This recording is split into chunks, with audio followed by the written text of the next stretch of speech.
I've always seen Need for Speed as the Call of Duty of racing games. They don't come every year, no, but this title has been in our lives since the 90s, 1994 to be exact, and I don't think it's going anywhere anytime soon. Does Heat give this series what it needs? Well, I'll tell you. My name is Tanner, and this is For Your Money, a different kind of review. To my surprise, Need for Speed Heat has a story that kinda got my attention. It's not original, but it works. You come to Palm City looking to race and be a part of a crew. Problem is, there's a new police force built for catching street racers, and they have all the equipment and reinforcements they need to do so. The catch is, the cops' force after you isn't so clean. Turns out they're willing to stoop to new lows to get you off the street. They don't care how it happens, they want to send a message to the racers of Palm City, even if it means death. As the game goes on, the story gets even deeper. What's happening to the cars the police are taking, and how can they be taken down? The story was rather interesting. It added to the gameplay of not just racing, but tailing people, getting wanted on purpose, and just things like that. Other small bits of the story about the characters' backstories come as you tackle through the main campaign, and it was written pretty well. I enjoyed getting to know the characters, why their cars meant so much to them, and just exactly how important racing was to them. It wasn't just a hobby, but it was a lifestyle that intended to help the community rather than hurt it. It's a nice change to have a good story and a racer rather than something just mashed together to add the feeling of purpose. No, this one had feelings and emotion tied to it, so my hat's off to them for this one. He adds some extra gameplay features to separate it from the previous titles. Features that actually made this game more enjoyable, but at points a little frustrating too. You have the choice of racing during the day or at night. Daytime racing is how you earn your money. Most cops won't bother you during the day unless you hit them or speed right past them. But if you act like real life and brake as soon as you see a cop, they're not going to chase you. Nighttime racing is another slice on its own. This is where you earn your reputation to level up and buy more vehicles and vehicle parts. Racing at night is a lot tougher than I would have thought and wanted. Cops will be on the prowl everywhere at night, so you're most likely going to run into a cop when you're racing, and then you're going to be chased while racing. Once you finish a race at night, there is no screen to show you timing and all that jazz.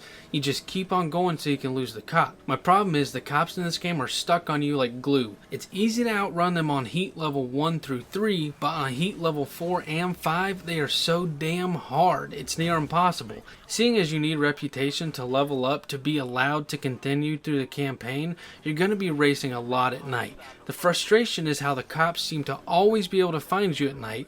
Their vehicles do double the amount of damage you do to them, and if you wreck or get busted, you lose a lot of money and a lot of reputation you earn that night, causing you to go back out there and grind out even more races to continue the same chases, and hopefully this time you'll get away. Now you can buy auxiliary items from your garage to help you in the pursuit. Items like take less damage when crashing or do more damage when you're ramming a police officer, but I'll tell you more about that in a second. You have to lose the cops before you enter the garage, where your night's worth of rep will be added to your rep level. What makes nighttime less frustrating is gas stations. It's like the Burnout Paradise, but better.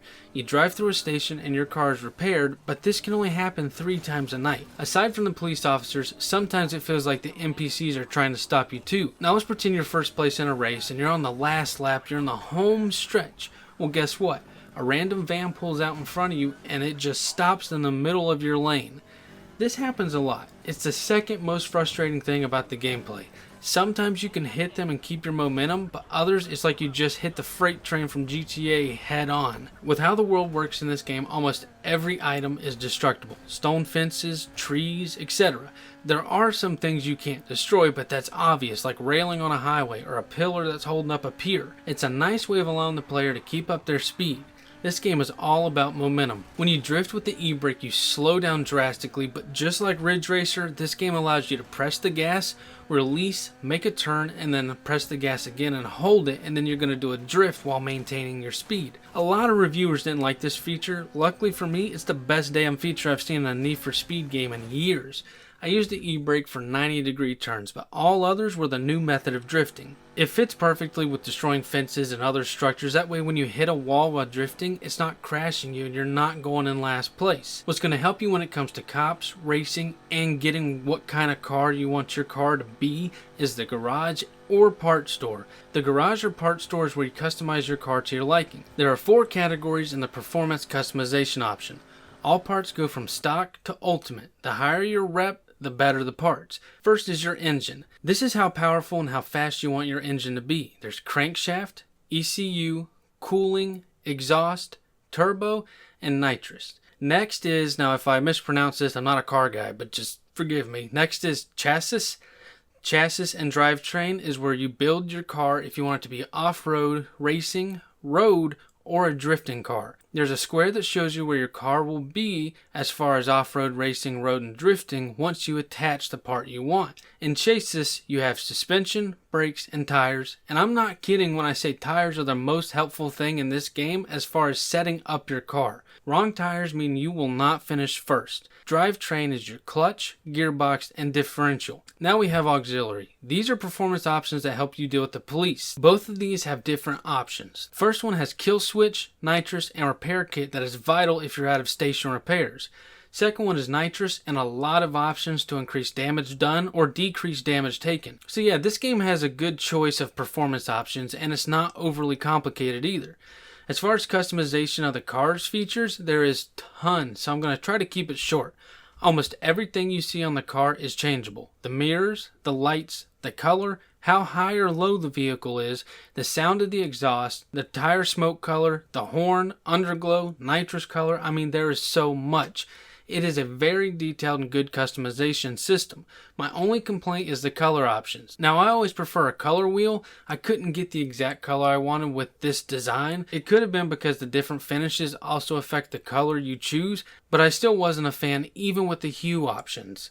This game has some awesome features, enough to pique my interest in this game for hours on end. Sure, nighttime was frustrating, but I kept coming back, so it had me hooked in some aspect. Now, as far as design being sound and graphics, I had at least one issue with both of these.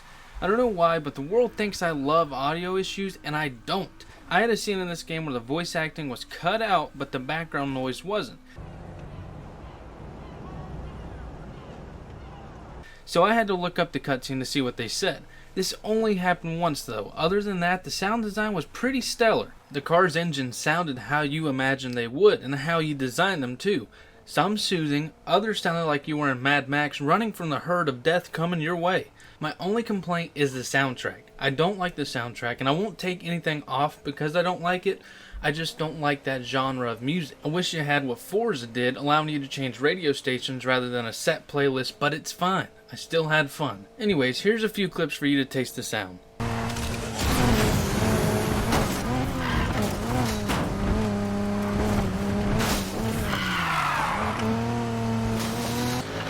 We always set them up like one. Helps us stay hidden. From who? The feds. Apparently, the government doesn't appreciate its citizens living off the grid.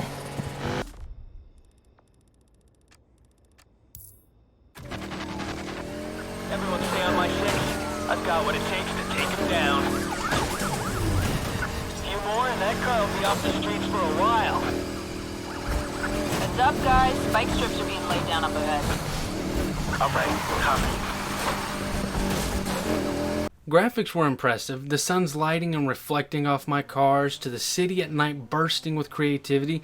There's no hiding this is supposed to be Miami. Now, I've never been to Miami, but I've lived in Florida for a bit, and this is how towns looked.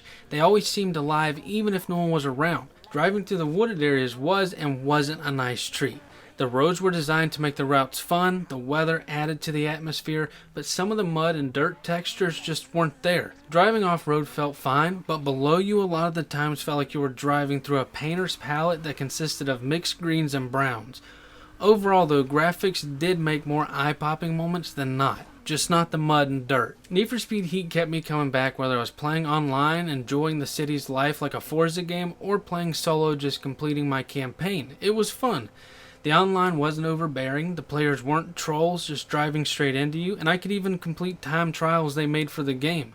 Now, Heat does have its issues. Some of the fun does get taken away, especially when the cops who seem to have the cheat for God mode activated, or how earning money or RP is night and day specific unless you're doing main missions. Overall, it was a fun experience that I say is worth $45 out of $60. It's not better than a Forza, but it is better than many of the previous Need for Speed titles, and if they keep going in this direction, I'll gladly support that because at the end of the day, this was a phenomenal game and experience, as all gaming should be.